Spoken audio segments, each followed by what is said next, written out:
Hello दोस्तों, welcome to software engineering channel. Operating system की series में आज का हमारा टॉपिक है आईपीसी यानी कि inter process communication in operating system. ये क्या होता है, ये कैसे काम करता है, तो इसके ऊपर हम देखते हैं। और लेक्चर बहुत लंबा नहीं होने वाला और कंसेप्ट भी बहुत मुश्किल नहीं है। परेशान होने की जरूरत नहीं है, गौर से सुने, आपको अच्छे से समझ आएगा और ऐसे समझ आएगा कि दोबारा इंशाल्लाह भूलेगा भी नहीं। तो चलें इसको स्टार्ट करते हैं। इंटर प्रोसेस कम्युनिकेशन ये होता क्या है?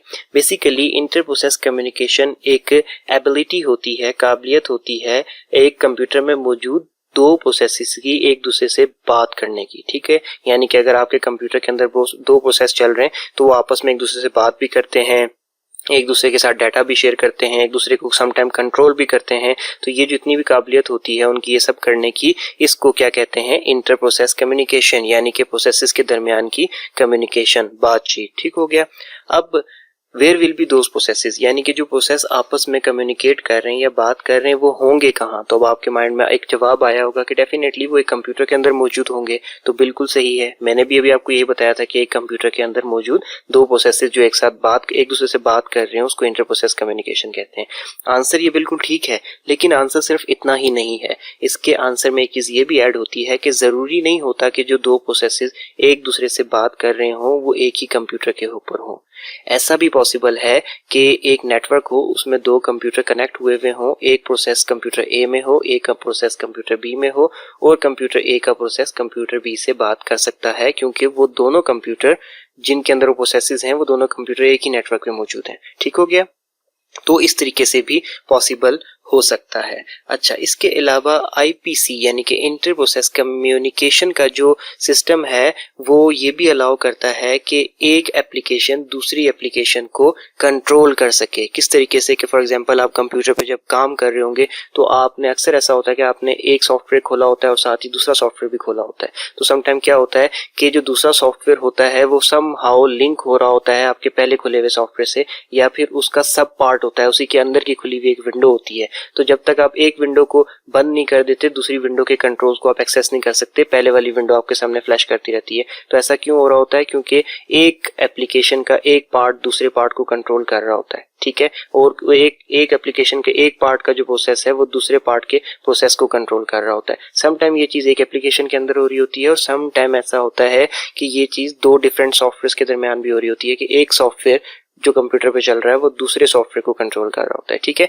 तो ये सब किस वजह से होता है? इंटर प्रोसेस कम्युनिकेशन की वजह से। ठीक है, it also allow to application to share data with each other. ऐसा भी होता है कि आप दो एप्लीकेशंस रन करते हो और एक एप्लीकेशन का डाटा आप दूसरी एप्लीकेशन को सेंड कर सकते हो, उन दोनों को ऑन रख के। ये चीज बड़ी कॉमन है, आपने देखा होगा माइक्रोसॉफ्ट वर्ड का डाटा क्या ट्रांसफर नहीं करते एक्सेल के अंदर। आपने कोई शीट बनाई है तो उसका कुछ पार्ट उधर पहुंच जाता है, इसी तरीके से आप वर्ड की भी बनाई हुई चीजों को एक्सेल की तरफ लेके जा रहे होते हो एंड सो ऑन, इस तरीके से कर रहे होते हो। तो ये क्यों होता है? क्योंकि ये इंटर प्रोसेस कम्युनिकेशन के अंदर आपको डाटा की शेयरिंग अलाउ की हुई होती है। ठीक हो गया।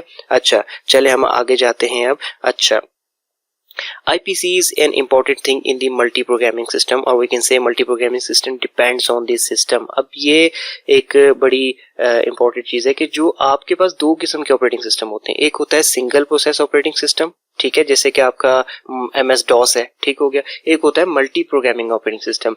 तो जो सिंगल प्रोसेस ऑपरेटिंग सिस्टम है उसमें तो एक वक्त में एक ही प्रोसेस चलेगा, दूसरा प्रोसेस चल ही नहीं सकता। तो जब दूसरा प्रोसेस चल नहीं सकता तो वो फिर IPC यानी कि इंटर प्रोसेस कम्युनिकेशन वाला कोई कंसेप्ट रहता ही नहीं है।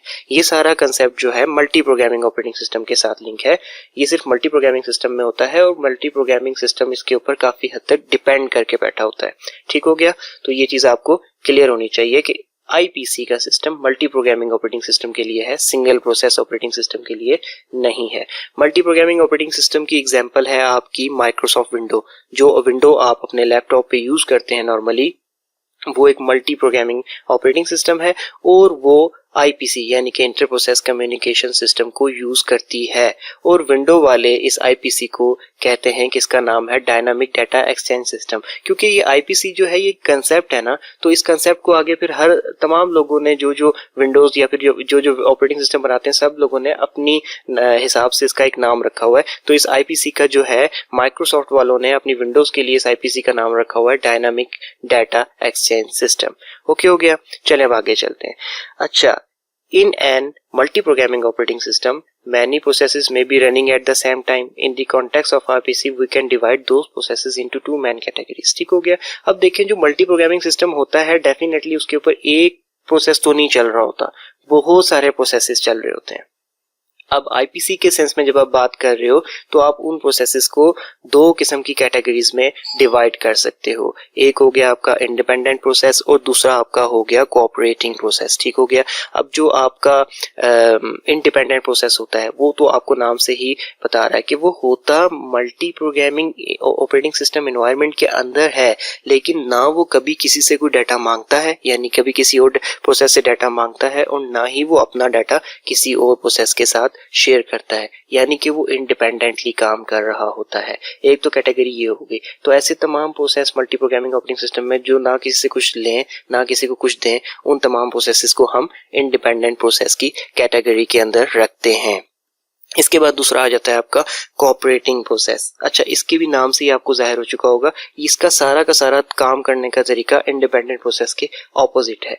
ये बाकी अपने साथ काम करने वाले दूसरे प्रोसेसेस को डाटा दे भी रहा है, ये उनसे डाटा ले भी रहा है। ठीक हो गया, यानी कि उनके साथ डाटा की शेयरिंग करके चल रहा होता है। समझ आ गई। तो ऐसे तमाम प्रोसेस जो कि आपके मल्टी प्रोग्रामिंग सिस्टम में डाटा लें दूसरे प्रोसेसेस से और डाटा दें दूसरे प्रोसेसेस को, या फिर दूसरे प्रोसेसेस को कंट्रोल करें, इस तरीके का जो भी काम करें उनको हम क्या कहते हैं, कोऑपरेटिंग प्रोसेस, क्योंकि वो एक दूसरे के साथ कोऑपरेट कर रहे हैं। अच्छा, इन कोऑपरेटिंग प्रोसेसेस के डिफरेंट एडवांटेजेस भी हैं।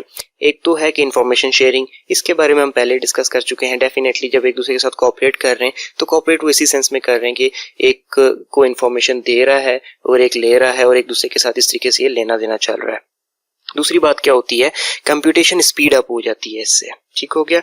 अच्छा, ये इसके सारे एडवांटेजेस यहाँ पे मैंने लिस्ट डाउन किए हैं। एक तो होता है इंफॉर्मेशन शेयरिंग, एक होता है कंप्यूटेशन स्पीड अप, तीसरा होता है मॉड्यूलरिटी, और चौथा होता है कन्वीनियंस। अब हम इस कंप्यूटेशन स्पीड अप कैसे होती है वो देख लेते हैं। जो कंप्यूटेशन स्पीड अप होती है वो ऐसे होती है कि जो आपके टास्क होते हैं वो डिवाइड हो जाते हैं मल्टीपल टास्क में।